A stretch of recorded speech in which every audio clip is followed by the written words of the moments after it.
Ser podcast.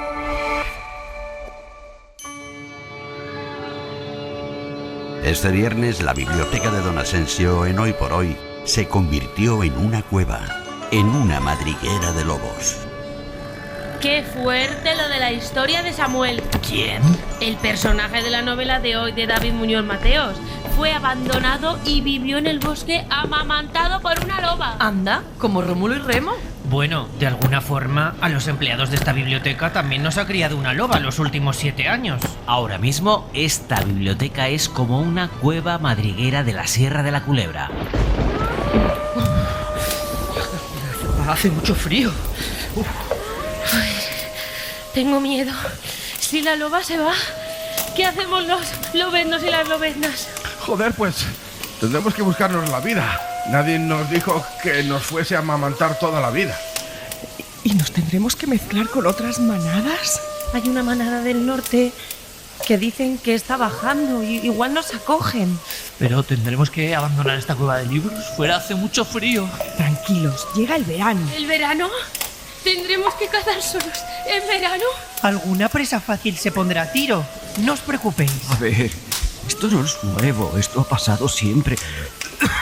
Como lobo bibliotecario viejo de esta Sierra de la Culebra, os puedo decir que... ¡Pastor, ya se ve! Otra vez con la cantilena de esto ha pasado siempre, ¿no? La vida son ciclos. Ya en 1990 se decía... Déjalo, Sebe, un sketch no es una conferencia y tú ahora estás para una conferencia. Sí, no tenemos tiempo. Necesitamos certeza para salir de esta cueva. Y ojo con esta sierra en verano, que a veces hay unos incendios que lo arrasan todo. ¿Y ese rugido? Eso no es ni lobo ni loba. ¡Qué mal rollo! No, tranqui. Es nuestro rey león de los libros, Don Asensio, que también anda buscando manada. Brutal, es brutal. Lleva días por el bosque gritando brutal. A ver si alguien le hace caso. Es pobre. brutal. Está intentando subir a la roca del rey de los libros, pero tendrá que tener cuidado con las hienas. En este bosque estamos todos más perdidos que Hansel y Gretel. Insisto, igual soy muy pesado, pero eso ha pasado siempre, ya lo cantó Julio Iglesias. Hoy por Hoy Magazine. Ser podcast. Unos que nacen, otros morirán. Unos que ríen, otros llorarán. Aguas sin cauces, ríos sin mar. Penas y glorias, guerras y paz. Es verdad que hemos visto situaciones de lo más rocambolescas de los empleados de la biblioteca, pero nunca les imaginen una guarida de lobos en la Sierra de la Culebra. Es pura fantasía. Antonio Martínez Asensio, buenos días. Buenos días. ¿Qué hacías tú rugiendo como un león en pena por la Sierra de la Culebra? Buscando mi lugar en el mundo. Bueno, yo creo que esto ha sido un sueño que ha tenido alguno leyendo el libro de nuestro invitado de hoy, David Muñoz Mateos, autor de Entre las hojas escondido, editado por Muñeca Infinita, porque en la Sierra de la Culebra lobos hay, pero leones no, ¿no? Ahora hablaremos, David. Buenos días. Buenos días. David Muñoz Mateos. Oye, este libro, que son muchas cosas a la vez, ¿es también un homenaje a la naturaleza? Es un homenaje, es una égloga casi, es un canto a la naturaleza, sí. También es una elegía porque es una naturaleza que ha desaparecido. Entonces son esas dos cosas y me ha encantado cómo os la habéis apropiado, cómo habéis hecho el paralelismo. Sí. Aquí somos muy de quedarnos con las cosas, cuidado con eso porque al final Entre las hojas escondido va a ser el libro de la semana. Ahora hablaremos con su autor, con David Muñoz Mateos, que nos acompaña esta mañana, pero saben que vamos a mantener la tradición en esta biblioteca de que Antonio Martínez Asensio nos cuente un libro en 3 minutos. Y hoy te voy a contar un cuento. Otra vez, porque una perra con contarnos cuentos cada vez que me toca a mí hacer el programa. Bueno, pues la semana que viene no contaré cuentos, te contaré una novela. Bueno, esta vez te voy a contar El encaje roto, de Emilia Pardo Bazán, que Emilia Pardo Bazán escribió cerca de 650 relatos, y muchos de ellos hablaban de la violencia sobre la mujer, como El encaje roto, que lo escribió en 1897. Una mujer adelantada a su tiempo en todos los temas que tocaba. Absolutamente. Bueno, el relato lo cuenta una mujer que fue convidada a la boda de Micaelita Aránguiz con Bernardo de Meneses y no pudo asistir. Y se arrepiente mucho de no haber asistido, porque en esa boda sucede una cosa sorprendente, y es que Micaelita, al pie del mismo altar, al preguntarle al obispo si recibía a Bernardo por esposo, soltó un no claro y enérgico. enérgico. Reiterada la pregunta, se repitió la negativa, así que el novio, después de un cuarto de hora en la situación más ridícula del mundo, se tuvo que retirar deshaciéndose la reunión y el enlace. Nadie sabe qué ha pasado porque hasta unos minutos antes todo era amor y simpatía, pero lo malo es que nadie llega a saber la causa de la súbita negativa porque Micaelita se limita a decir que había cambiado de opinión y que era libre y dueña de volverse atrás aunque fuera al pie del altar. Y deja a Bernardo compuesto y sin novia en el altar. Hay que ser valiente para hacer eso, pero ¿por qué lo hace? Pues resulta que 3 años después, esta mujer que está contando el relato y que no pudo ir a la boda, se encuentra con Micaelita en un balneario y se hacen amigas. Una tarde, paseando hacia la iglesia, Micaelita le revela su secreto. Le dice que fue la cosa más tonta, que la gente siempre atribuye los sucesos a causas profundas y trascendentales, sin reparar en que a veces el destino lo fijan las pequeñeces más pequeñas, pero que significan algo para ciertas personas. Significa demasiado, como el caso que ocurrió delante de todos. La boda con Bernardo parecía reunir todas las condiciones y garantías de felicidad. A Micaela, el novio, le gustaba mucho y estaba muy enamorada de él. La única duda que tenía es que mucha gente le había dicho que su novio era un tipo violento, dado a la ira y a las salidas de tono, pero Micaelita siempre le veía cortés, blando como un guante, dulce, y no se creía que su novio pudiese ocultar una fiera. Imagino que lo descubre antes de llegar al altar. Efectivamente, ese es el quid de la cuestión. El día de la boda, Micaelita, al vestirse, se pone un encaje que le ha regalado su novio, valiosísimo, que ha pertenecido a la familia desde siempre, una maravilla de encaje, digno de museo, y cuando echa a andar hacia el salón, en la puerta, le está esperando su novio, el encaje se engancha en un hierro de la puerta, y al quererse soltar, Micaelita hace un gesto y el encaje se rompe, se desgarra con ese sonido tan peculiar, y un jirón del adorno se queda colgando sobre la falda. Y en ese momento Micaelita mira a su novio y le ve la cara contraída y desfigurada, iracunda, sus pupilas chispeantes, su boca entreabierta ya para gritar e insultar. Y entonces Micaelita se da cuenta de que su novio no está ya porque está rodeado de gente, pero por primera vez ve su cara, ve en su mirada esa personalidad que le ha hablado tanta gente. Y en aquel instante fugaz se alza el telón y aparece el alma de su novio. Algo cruje también en el interior de Micaelita, algo se despedaza y en ese momento es consciente de que no puede casarse con él. Se acerca al altar, se arrodilla, escucha las exhortaciones del obispo y cuando le preguntan, la verdad le salta a los labios, impetuosa, terrible. Aquel no brota sin proponérselo, como si se lo dijera a sí misma, para que lo oyesen todos. El encaje roto de Emilia Pardo Bazán, hay que leerlo, está dentro del volumen El encaje roto, antología de cuentos de violencia contra las mujeres de Emilia Pardo Bazán, editado por Contraseña. No sé, David, si tú conoces mucho la obra de Emilia Pardo Bazán o conocías este cuento, por ejemplo. No, este cuento no lo conocía, la verdad. Bueno, pues esto también, la biblioteca de Don Antonio sirve también como invitación, sobre todo sirve de invitación a la lectura. En unos minutos vamos a hablar del libro de la semana, Entre las hojas escondido, pero ya saben que en esta biblioteca hablamos de muchos libros. Nosotros proponemos hoy esta novela. ¿Y ustedes qué libro nos proponen? ¿Novela, teatro, poesía, ensayo, lo que ustedes quieran? 900-100-800, ya pueden llamar para hacer la donación. ¿Cuál es la recomendación que nos hacen hoy para la biblioteca de Antonio Martínez Asensio? 7 espadachins e pirata, dúzias de soldados pelo chão. Hoy por hoy Magazine. Bolas e berlindas numa lata. Ser podcast. Lápis numa caixa de cartão. Como esa legión de hombres solitarios a los que se les presupone un historial vagamente delictivo, hombres que desaparecen siempre de tan esquivos al doblar un recodo del camino, vive Samuel Carballo en su pueblo, Santa Cruz de Cuérregos. La tez oscura, el pelo fosco y los ojos negros, grandes como nenúfares, ojos de zorro y de pez, alimentan una apariencia aniñada. Alimentan también la compasión y la maledicencia de los turistas que visitan el lugar y de las escasas familias que acuden a orear, nostálgicas, las casas vacías de esa pedanía perdida en los últimos pliegues de la Sierra de la Culebra, en la raya con Portugal. Jogos de aprender numa gaveta, gomas e bolachas sempre à mão. Pues así es como empieza Entre las hojas escondido, de David Muñoz Mateos, editada por Muñeca Infinita. Y yo sé, Antonio, que te gustó el libro incluso antes de leerlo. La pregunta es, ¿por qué deberían leerlo también nuestros oyentes? Pues efectivamente, yo estaba un poco obsesionado por la película de Truffaut, del niño salvaje, que me voló la cabeza. Y entonces, bueno, pues por eso es lo primero que me interesó del tema del libro. Pero luego cuando me lo he leído, he visto que es una novela magníficamente construida, que habla de muchas otras cosas, aparte de este niño posiblemente criado por lobos, y sobre todo habla de la ecología. Es un libro profundamente ecológico y me ha encantado. Por eso hablábamos también de la naturaleza. El protagonista es Samuel, es un niño que fue abandonado por una comuna que vivía en un pueblo zamorano de Santa Cruz de Cuérregos, en plena naturaleza, y después del abandono convivió, como decía Antonio, con los lobos. Yo te voy a hacer la pregunta, David, que ya antes en el avance me decía Pepe. Él me ha dicho que no, que lo dejemos ahí en el aire, y es si esto es puramente ficción o está basado o no en hechos reales? Y no sé si tú vas a querer dejar la respuesta también en el aire. A ver, yo quería crear la impresión de realidad. Ajá. Yo quería que hubiera... Que el lector sintiera la máxima realidad posible, incrustar a Samuel dentro de la realidad. Para eso he tenido que darle la mayor realidad a su alrededor que podía encontrar, desde el paisaje, que es muy preciso, noticias de periódicos que aparecen que son reales. Lo que me di cuenta investigando, porque el libro, luego lo hablaremos, tiene partes ensayísticas y partes narrativas, y la parte ensayística sobre otros niños salvajes, me di cuenta que todos los niños salvajes están entre la ficción y la realidad. Tienen una historia de haber sido criados en la naturaleza, pero son ellos los únicos que pueden contar esa historia, y muchas veces ni siquiera pueden hablar. Entonces se inventan muchas historias sobre ellos, y yo también quería que Samuel estuviese ahí, en esa frontera entre la ficción y la realidad. Entonces, mi respuesta es: Santa Cruz de los Cuérragos existe, está pasado Linarejos, hay que ir hasta allí, hay que ir a propósito. Hay una casa que se parece mucho a la casa de Samuel, podéis llamar a la puerta y ver si os abre. Oye, ¿y de dónde viene ese interés? Porque yo, bueno, pues me viene de Truffaut, de cuando era pequeño, pero ¿a ti de dónde viene? Porque hablas de efectivamente toda la historia de todos los niños ferales que hay. ¿De dónde viene ese interés?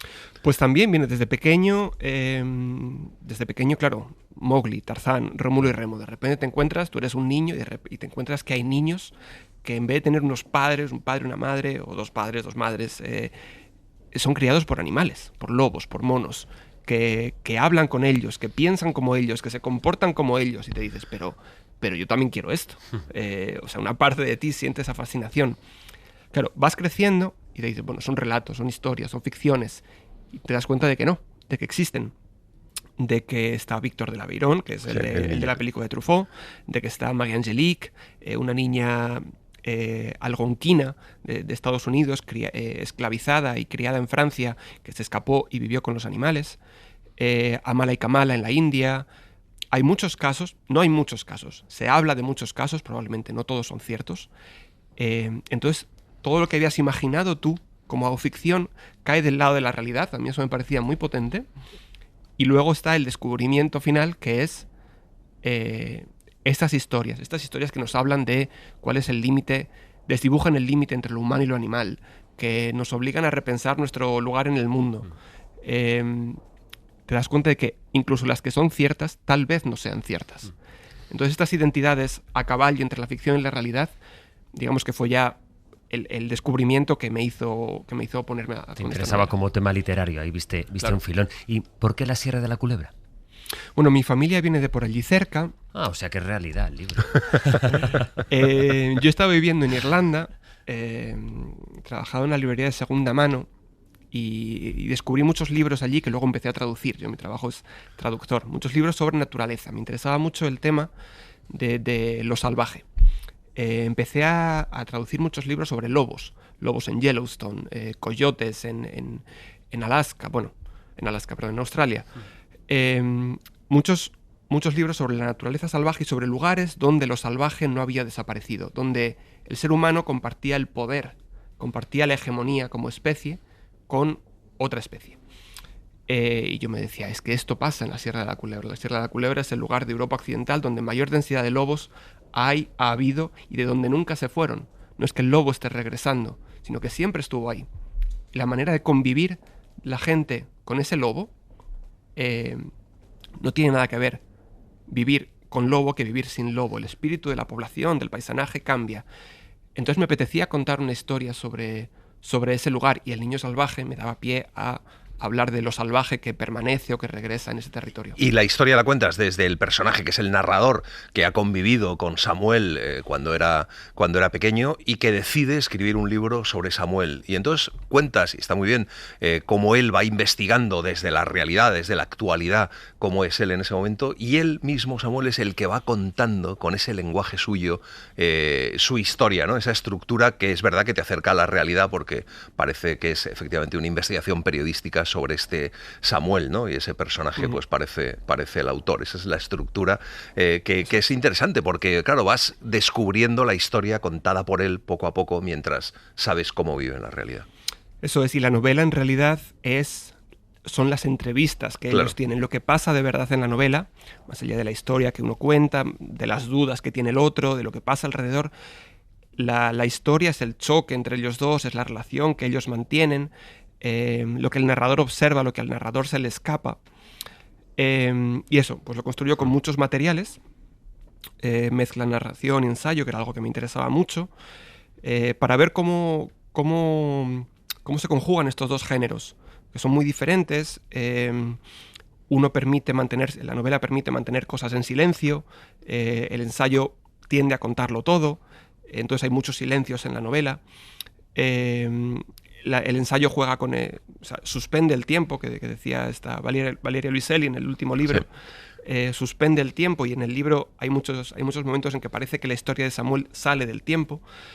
Bueno, me apetecía eso, esa es un poco la estructura. Sí, es una mezcla muy interesante, no solo por el planteamiento y este tema del niño salvaje y demás, cómo puede desarrollarse, sino también la mezcla de los géneros, ¿no? Que a veces pasa también con la crónica periodística y demás, que se pueden entremezclar, y lo bonito es eso, que llevas al lector por diferentes viajes como si fueran diferentes voces, aunque lo primero es el lenguaje. Samuel no habla como los demás.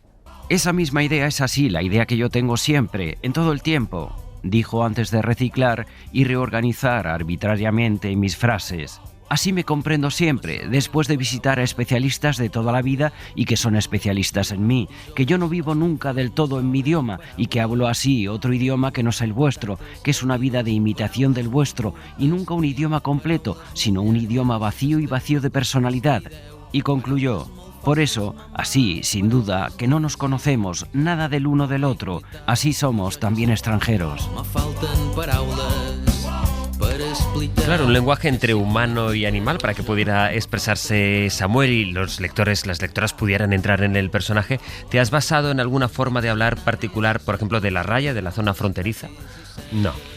Quizás lo tenía un poco inconscientemente eso, pero no. Me basé primero en que la mayoría de los niños salvajes no hablan, porque si no consigues aprender a hablar antes de los 5 años ya es imposible. Quienes sí hablan, por ejemplo María Angelique, de la que hablaba antes, o Marcos Rodríguez Pantoja, el niño de Entre Lobos, es porque habían hablado antes de ser abandonados.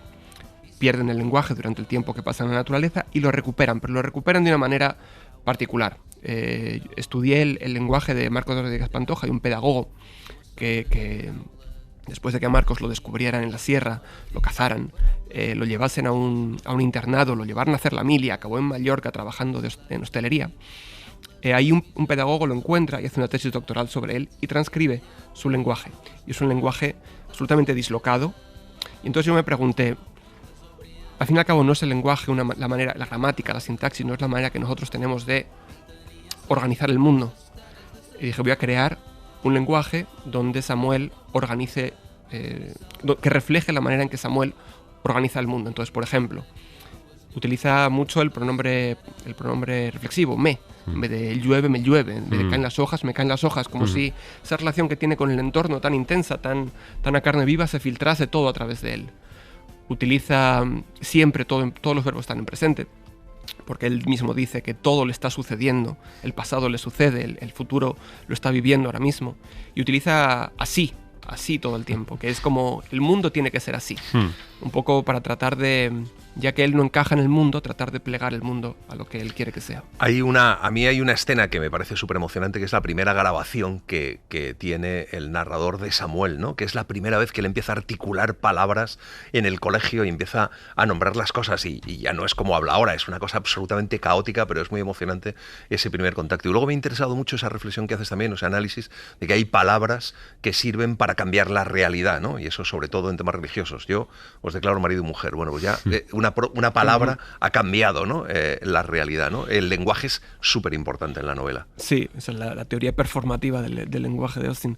Sí, y yo creo que yo cuando me imaginaba a Samuel y cuando lo oía hablar, cuando voy a Santa Cruz y me lo encuentro y hablo con él, tengo la sensación de que Samuel era justamente así, alguien muy autoritario, que intentaba imponerle a la realidad, que intentaba obligarle a la realidad a ser de una manera, y para eso utilizaba el lenguaje, que solamente demuestra su incapacidad para hacer que la realidad sea como él quiere que sea.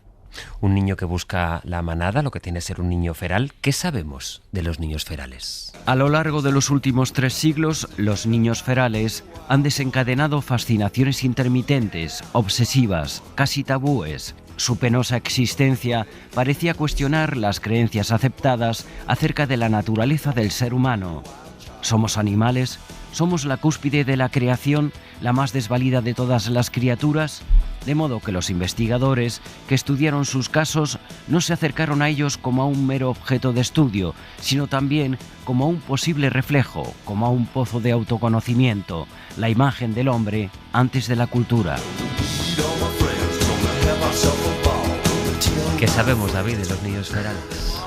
Claro, durante mucho tiempo se pensó eso, ¿no? Que los niños salvajes, los niños ferales eran el ser humano antes de la cultura. Y de hecho, cuando encuentran a Víctor, cuando en la película de Truffaut, lo encuentran en el bosque. Hay una escena en el libro del pedagogo súper emotiva en la que un granjero que lo ha cuidado desde que lo encontraron le dice: te vas a ir a la ciudad, te vas a ir a París. Si allí no te quieren, aquí tienes tu casa. Lo que dice el pobre hombre este. Llega a París y lo está esperando una muchedumbre de gente que quieren descubrir el misterio del ser humano. Víctor está encerrado en un carromato, le abren la puerta y lo que la gente descubre es un ser desvalido, un ser que grita, que balbucea, que pega patadas, que se revela, que se revuelve. Desde luego no lo que esperaban encontrar. Lo que yo descubrí después leyendo a Sánchez Ferlosio, que él dice que su mejor libro es la traducción del libro de Jean Itard, del pedagogo que se ocupa de Víctor, y los comentarios que hace al respecto, que ocupan tanto como el libro. Él dice que un niño salvaje, un niño lobo, no es un ser vacío, no es un ser que haya que rellenar, no es el ser antes de la cultura, que haya que rellenar de cultura, sino que es un ser rebosante de lobo, que su alma ya es lobuna, al haber sido criado entre lobos. Tenemos un ser absolutamente único, específico, en el que ha recibido una educación de lobo y que por tanto el pedagogo tiene que reeducar, tiene que expulsar al lobo y meter al humano. Porque Samuel, evidentemente, claro, no se ha criado, no ha nacido entre lobos, sino que tiene una madre que vivía en una comuna, ha sido abandonado, y el personaje de la madre aparece también en la novela, es importante, y de hecho hay casi un miedo por parte de Samuel de saber algo más de su madre, ¿no? Claro, hay un miedo ahí. Bueno, es el miedo que late en el debate mismo sobre los niños salvajes. Vuelvo a Víctor. Cuando Víctor lo descubrieron, estaba Jean Itard, que dijo: yo a este niño lo voy a reeducar porque lo que le falta es socialización, y estaba el padre de la psiquiatría, Pinel, que dijo: este niño no es un niño salvaje, no tiene más problema, que es un idiota incurable, no hay nada que hacer con él. ¿Por qué? Porque él entendía que lo que Víctor tenía era un problema genético, un problema congénito. Que no se podía curar, no se podía tratar. No se podía tratar, no es que le falte socialización, sino que es así. Y claro, a Samuel le pasa un poco eso. Ese es el miedo, que no quiere ser un chaval con un problema, claro. Y por eso no quiere saber de su madre. No quiere saber de su madre, no quiere saber de dónde le viene. Él cuenta su historia, y la historia que él cuenta es los lobos, la taxidermia, la naturaleza. Le pregunté cómo había llegado hasta allí y me contestó que seguía el resto de los animales. Recordaba ir tras los pasos de un lobo, recordaba tardes en compañía de una camada de raposos que se escondían detrás de un árbol y saltaban a la hojarasca y se lanzaban y se mordían unos a otros. Vivía de noche, contaba, se tumbaba al sol del invierno para calentarse, decía después. Le despertaban ruidos que nacían del monte o de sus pesadillas. El miedo no lo abandonaba nunca. Subía por los canchales a 4 patas, persiguiendo lo que fuera que lo persiguiera a él.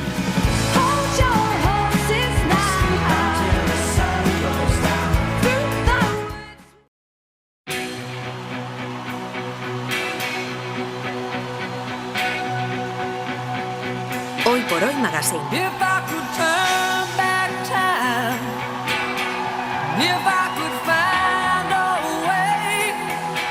Ser podcast.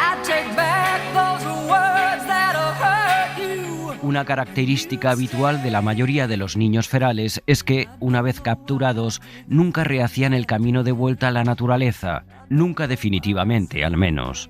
Tras diversas huidas rabiosas y fallidas, que duraban unas horas o unos días a lo sumo, todos parecían aceptar la inevitabilidad de su nueva situación, el hecho de que sus vidas se encontraban a merced de fuerzas que no podían controlar y que ni siquiera comprendían, lo que ha de probar, en mi opinión, que al menos en ese aspecto su sagacidad era superior a la del resto.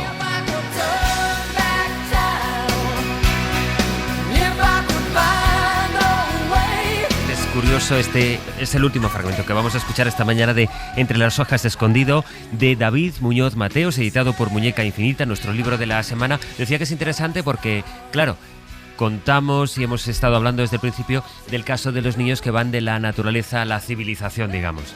Pero ¿y al revés? ¿Hay casos documentados de eso?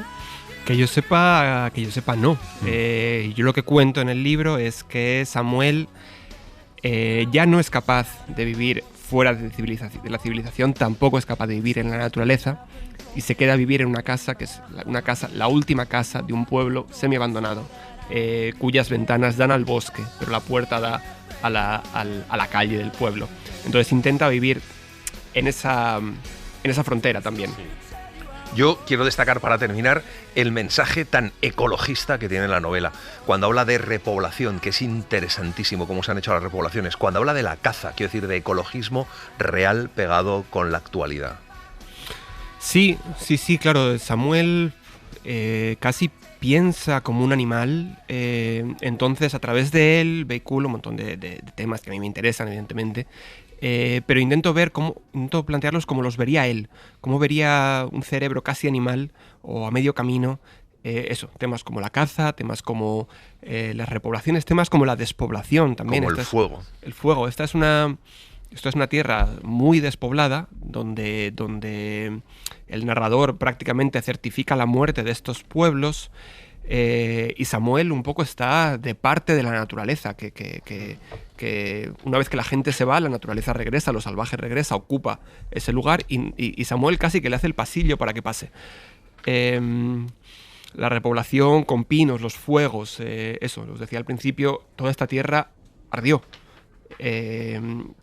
La gente, yo el primero, sentimos un inmenso dolor cuando vimos arder esa tierra en 2022 y otra vez en 2025. Samuel entiende que hay algo cíclico, que todo arde y que todo regresa, y que puede incluso regresar mejor, aunque él no lo vea. Hay algo incluso inhumano en esa manera de comprender la naturaleza. Bueno, Entre las hojas escondido, nuestro libro de la semana, pero esto tiene un precio, y es que a cambio de que nosotros hablemos de tu libro, tú tienes que traernos algún libro. ¿Qué nos has traído esta mañana a la biblioteca? Pues os he traído no un libro, sino 4. Madre mía, tampoco hacía falta tanto.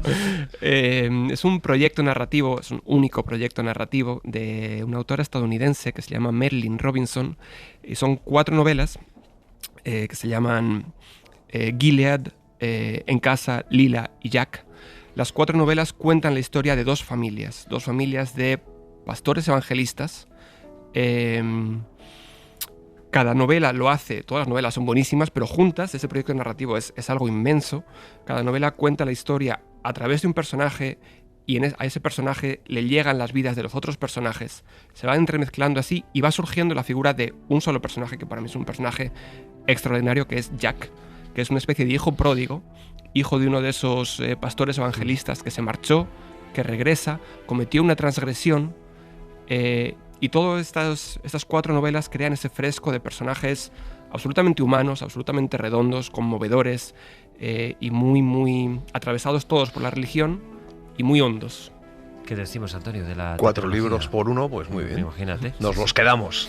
Pues anotado queda la tetralogía de Marilynne Robinson que nos propone esta mañana David Muñoz Mateos. Hola Pepe Rubio, buenos días. Buenos días. Con las novedades editoriales de la semana. Tú dirás por dónde empezamos. Pues empezamos por alguien muy conocido entre nosotros, Adolfo García Ortega, que publica con Impedimenta Los Falsarios. ¿Quiénes son los falsarios? Resulta que durante siglos una extraña hermandad de lunáticos se dedicó a mirar hacia la luna y poblarla de selenitas, imaginar sus civilizaciones y levantar en su superficie ciudades construidas a imagen y semejanza de París, con sus bulevares, sus caballos alados, sus crímenes burgueses y hasta una torre chatarra sospechosamente parecía la Torre Eiffel. Bueno, estos son los falsarios, que bueno, esta novela está llena de falsarios, cuidado con los falsarios, es divertidísima, es entretenida y guarda varias sorpresas y habla también de la creación literaria. A mí me lo he pasado muy bien leyendo los Lo bueno que tiene Adolfo es que no solo escribe muy bien, sino que sabe muchísimo y cuando lees un libro de Adolfo García Ortega siempre acabas aprendiendo.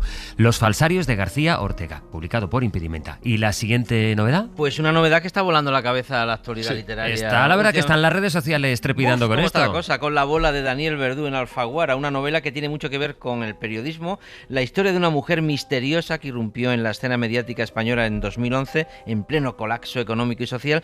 Todos hablaban de ella, pero nadie la había visto, nadie sabía quién era realmente Mar de Marchis. Pero todos querían tenerla cerca. Fundó la revista Jot Down, que todo el mundo más o menos conoce, una revista de culto sin salir de su casa. Y es alucinante porque lo cuenta bien la novela. Ella mandaba fotos de una joven que luego no era ella, tenía mucha influencia. Bueno, mito y misterio en un mundo marcado por el anonimato, las redes sociales y la crisis de la verdad. Yo no sé si ella hubiera sido capaz de hacerlo en la actualidad. No estaban todas las redes sociales desarrolladas, pero la verdad es que es un personaje interesantísimo y real que la gente efectivamente le va a volar la cabeza. Sí, y además yo creo que es la primera novela, la incursión en la novela de Dani Verdú, lo cual siempre es un aliciente para descubrirla. No sé si conocías alguna de las novedades o te interesa, David. Sí, las dos me interesan bastante. Sí. Bien hecho. Vamos a quedar bien con los compañeros. Vamos a saludar ahora a los oyentes y a los oyentes que nos han llamado al 900-100-800 para incorporar libros a la biblioteca de Hoy por Hoy. Hola, Isabel desde Barcelona, buen día. Hola, buen día. ¿Cuál es su recomendación, Isabel? Pues mira, es una novela que es casi que como si fueran dos en una, es la misma novela, que es en la que se ha basado la película de las ovejas detectives. Esta novela tuvo mucho éxito cuando apareció originalmente en Alemania en el año 2006, aquí se publicó en el 2007 con el título de Las ovejas de Glenkill. Que está en las bibliotecas, los ejemplares que hay con ese título. Pero ahora se ha hecho una reedición y la editorial, Salamandra, le ha puesto el título de la película, Las ovejas detectives. La autora es alemana, se llama Leonie Swan. Swan con dos Ns, como si fuera cisne en inglés, pero con dos Ns. Y es seudónimo. Esta mujer, por lo que yo supe, estuvo un tiempo en Irlanda, que es donde pasa la acción de la novela, y se enamoró de las ovejas, porque estuvo en una zona que hay mucha actividad de cría de ovejas. Y entonces ideó una ficción, que es esta novela.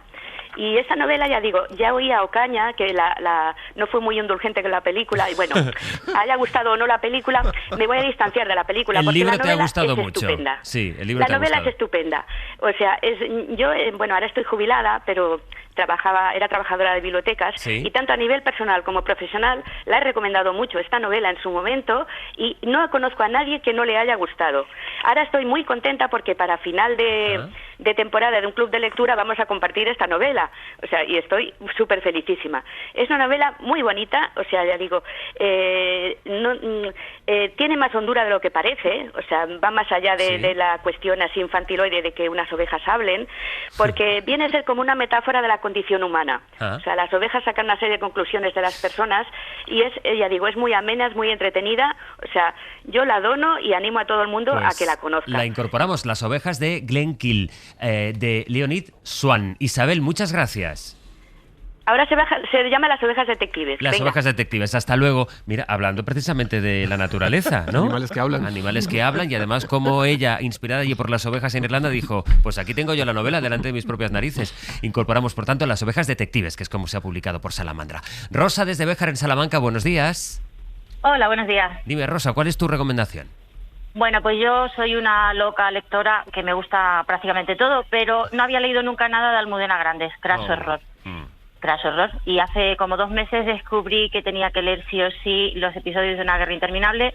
Empecé lógicamente con Inés y la alegría, novela que me pareció deliciosa, maravillosamente escrita, y además que hace un alegato fantástico al valor que tenemos las mujeres, y sobre todo describe perfectamente cómo se nos represaliaba en esa guerra civil tan dura, perdonadme el taco, tan jodida, que luego se extendió durante tanto tiempo, y que en mi familia, por desgracia, pues sabemos lo que genera y lo que generó. Es que, claro, así que me quedo con Almudena. Claro, ¿qué decimos de Almudena? Pues nada, que tienes tajo para seguir. Efectivamente. Sí, pero además... estoy con las bodas de Manolita. Muy Luego, bien. si me dejáis un momento, Sí, Rosa, di. Quería agradecerte el texto de la Pau de Castilla y León. Porque... No entres en esa controversia, que hay mucha gente que no me lo agradece tanto. Que no, que es maravilloso. Mi hijo llegó diciendo, mamá, qué fumada de texto. También veo que es tuyo. Es mío sin duda, Rosa. Sí, y de pronto mi hijo saca un 9,25 en el examen de lengua y literatura. Así que muchas gracias. Mira, Andrés. Rosa, te lo agradezco tanto por tantos otros mensajes que estoy recibiendo Nada. menos cariñosos de alumnos que a lo mejor tuvieron más dificultad. En fin, muchas gracias, Rosa, un beso y suerte. Gracias a vosotros. Hasta luego. Hasta Hola, luego. Sergio, desde Alcorcón, buenos días. Hola, buenos días. ¿Cuál es tu donación, Sergio? Mira, yo quería recomendar un libro que en realidad es un compendio de 7 novelas o novelas pequeñas con un protagonista en común. Se llama Empresas y Tribulaciones de Macro el Gaviero, de Ajá. Álvaro Mutis. Vale. Pues incorporamos Empresas y Tribulaciones de Macro el Naviero, de Mutis. Sergio, Que muchas está gracias. En de bolsillo. En Bueno, de eso es bolsillo. una maravilla absoluta. O Qué sea, bien. para meterse las 7 en vena. Vamos. Sergio, muchas gracias. Un Nada. abrazo grande, es que está por aquí Oye, también. José Luis, Di, Sergio. y un abrazo para Ángeles, que la vamos a echar de menos. De tu parte se lo transmitimos. Gracias, Sergio. Pascual Donate, buenos días. Muy buenas. El empleado de la biblioteca que va recogiendo por la redacción los libros que caen sin querer. Sí. Este yo creo que la gente lo dejó porque la portada no es que sea muy bonita y luego el título tampoco aparentemente llama la atención, que es Telégrafos del Estado. La verdad que... Luego mola mucho porque... Literario no parece. Luego mola. Este libro, Telégrafos del Estado, yo lo abrí y descubrí que está escrito por Matilde Serao, que era una periodista y escritora a caballo entre el siglo XIX y XX italiana, y fue la primera italiana, la primera mujer que montó un periódico en Italia. Entonces, en esta novela, una novelita coral, cuenta la historia de todas las trabajadoras que iban por las mañanas a Telégrafos del Estado, y sobre todo habla de sus miserias y las dificultades para vivir en un mundo dominado por los hombres. Telégrafos del Estado, la novela breve que incorporamos también a nuestros anaqueles. Y luego nos falta un libro, una hora. Pues en un libro, una hora, vamos a hacer El tumulto de las bestias, de Yukio Mishima. Y la semana que viene estrenamos el segundo episodio de Una hora más entre libros, el nuevo video podcast, que es como un poco la continuación de un libro, una hora. Antonio, lo tienen en todos los formatos, lo tienen escrito, lo tienen en la radio, lo tienen en podcast, en vídeo podcast. En fin, David Muñoz Mateos, que ha venido a traernos Entre las hojas escondidos. Espero que hayas pasado una buena mañana. Estupenda, solo quería decir... Que firmes mucho esta tarde. Eso es, en la Feria del Libro, ¿no? Esta tarde estaré a las 7 en la caseta 424, Espacio Archipiélago. Bien la promo, muy bien. Hoy hemos cumplido todo el expediente, tenía que David. decirlo. Muy bien. Si no- Además, en el retiro hay un poquito de naturaleza. Gracias, chicos. Hasta la semana que viene. Adiós. Para no perderte ningún episodio, síguenos en la aplicación o la web de la SER, Podium Podcast o tu plataforma de audio favorita.